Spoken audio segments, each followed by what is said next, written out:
양승태 전 대법원장 구속시켜야 할까요? 제목이 40가지라는 건 참 우스운 일이에요. 정말 우리 국민 전체에게 침뱉는 거예요. 네. 안녕하십니까, 전성철입니다. 양승태 전 대법원장 구속시켜야 할까요? 제목이 무려 40가지나 되니까 구속시켜서 마땅하다 이렇게 생각하시는 분도 계시겠죠. 그러나 사실 제목이 40가지라는 건 참 우스운 일이에요. 우리가 40가지나 죄를 저지른 그런 대법원장을 모시고 우리 국민이 그렇게 살았다는 거 참 믿어지지 않죠. 그리고 대법원장까지 올라가려면 수십 년 동안 수천 명의 법관들한테서 끊임없이 평가받은 사람이 대법원장 가는 거지 않습니까? 그런 사람이 40가지나 죄를 저지르면서 거기 있었다는 거, 저는 하도 죄다운 죄가 없으니까 이것저것 다 해가지고 질이 안 되니까 양으로 떼어보려는 아주 정말 값싼 그 상인들 노름같이 보여져요. 많은 사람들이 그렇게 볼 거예요. 그러나 그거는 주변적인 것이고, 자, 한번 보십시다. 이 사람이 정말 구속을 시켜야 될 것인가. 전직 대통령도 지금 둘이나 감옥에 가 있는데, 대법원장 좀 감옥 가는 거 아무것도 아니다. 이렇게 생각하실 수도 있겠죠. 그러나, 그거는 조금 달라요. 왜? 아니, 양 대법원장도 구속시킬 수 있죠. 단 조건이 있어요. 그것은 그 사람이 사복을 채웠느냐 안 채웠느냐, 그게 기준이 돼야 됩니다.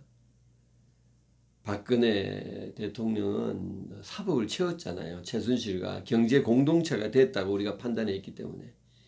이명박 대통령은 삼성에서도 변호사비뿐만 아니라 다스 이런 사복을 채웠기 때문에 그게 공감한 거죠, 국민들이. 그러나 제가 알기로는 이 40개의 범죄 중에서 양 대법원장이 사복을 채웠다는 걸 보여주는 범죄는 저는 없는 걸로 알고 있어요. 만일 있다면 그걸 제일 앞에 세워야 돼요. 왜냐하면 사복을 채웠을 때 그걸 농단이라고 그러는 거예요. 농단이라는 단어는 공자가 쓴 책에 나오는 건데, 맹자가 쓴 책에 높은 데 올라가서 이렇게 정보를 가지고 자기 사복을 채웠다 했을 때 부른 거예요. 그 농단이라고 불렀던 거고. 그렇기 때문에 이명박과 박근혜는 그 말이 맞을 수 있죠. 저는 제가 알기로는, 제가 모르는 수도 있어요. 모르는 점도 있을 수 있어요. 양승태 대법원장이 한 이 범죄 중에서 아마 거의 전부가 제 생각에는 나름대로 그것이 자기의 업무를 제대로 수행하는 방법의 하나라고 생각했을 거라고 저는 생각합니다. 그 정도 양식이 있는 사람이 우리 대한민국의 대법원장이 됐을 거라고 저는 생각하는 거죠. 그 정도 양식도 없는 사람이 몇십 년 동안 수천 명의 3천 명의 법관들 앞에서 그렇게 처신하면서 그렇게 아무 그거 없이 대법원장까지 갈 수가 없었다고 저는 믿고 싶고, 그게 우리 국민의 최소한의 자존심이죠, 사실은. 여러분, 항상 우리가 범죄를 논할 때는 그 사람의 동기를 논해야 돼요. 알아야 돼요. 옆에 심장마비 앓는 사람으로 죽을까 하는 사람이 있을 때 그 옆에 있는 사람의 짐에 우황청심환이 있으면 묻지도 않고 가져다가 훔쳐서 주는 사람도 있어요. 그 동기를 가지고 훔쳤다고 절도죄로 기소를 할 수가 없죠. 더더욱이 감옥에는 넣을 수가 없는 거죠. 동기가 뭐냐를 우리가 봐야 됩니다. 여러분, 우리나라의 사법제도는 미국식 제도하고 달라요. 미국식 제도는 법관은 다른 거 아무것도 생각할 필요 없이 법리만 따져야 돼요. 이게 헌법 합치성과 법적인 논리적 일관성과 이런 것만 보면 돼요. 우리나라는 법 제도 자체가 법은 행정처라는 게 있고 그렇잖아요. 그죠? 모든 법관들이 승진하고 인사가 있고 그 다음에 전근이 있고 임기가 있는 거예요. 대법관이 리더예요. 대법원장이. 그 국가의 가장 중요한 중추적인 하나의 위치를 가지고 나라를 나라를 이끌어가는데 역할을 해야 되는 자리로 만든 것이 바로 우리나라 같은 사법제도라고 저는 생각합니다. 바로 독일식, 유럽식 사법제도죠. 나는 이 사람이 양 대법원장이나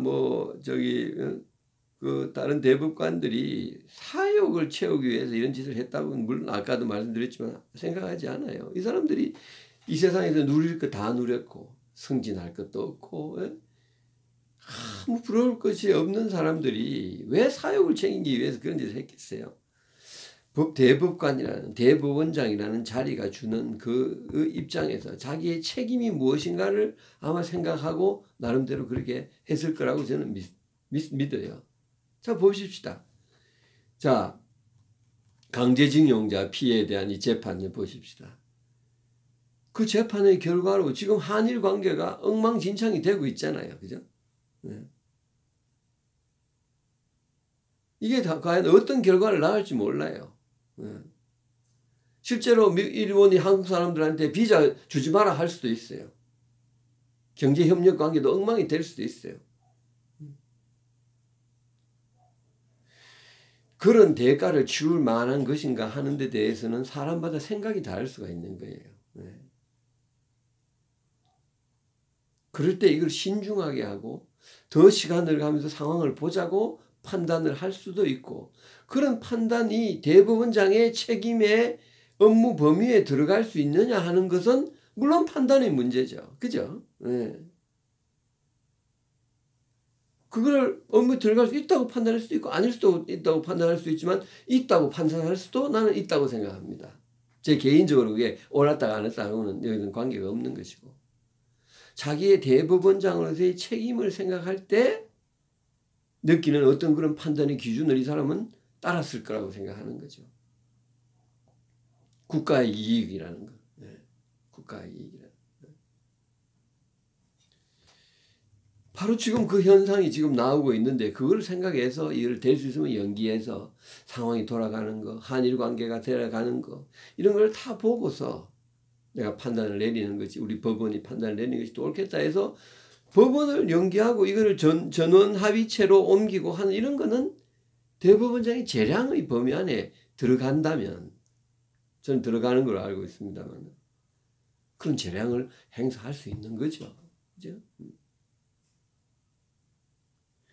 이런 재량을 갖다가 농단이라는 이런 재량권의 행사를 농단이라고 규정짓고 아주 천하의 파렴치왕 같이 해가지고 구속을 시켜서 재판을 해야 돼. 이건 구속시켜서 재판해야 될 이슈가 아니에요. 앞으로의 대법원장도 이런 유의 이슈에 부닥칠 거예요. 자기가 생각하는 국가의 이익에 비추어서 어느 것이 옳은가 하는 것을 생각해서 자기 재량권을 행사하는 것이 옳으냐 안 옳으냐 하는 것을 생각할 수가 있고 그런 심각한 선택을 해야 될 상황에 빠질 수 있는 거죠. 그죠?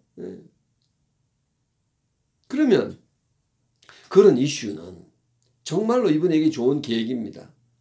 우리가 자유롭게 정말로 재판을 하려면 할 수도 있어요.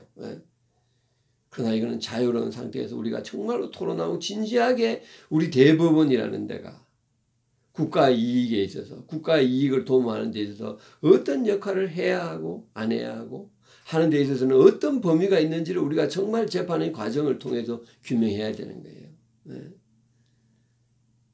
그런 재판을 갖다가 대법원장을 수위를 입혀가지고 자기 개인적인 사욕을 취한 사람도 아닌데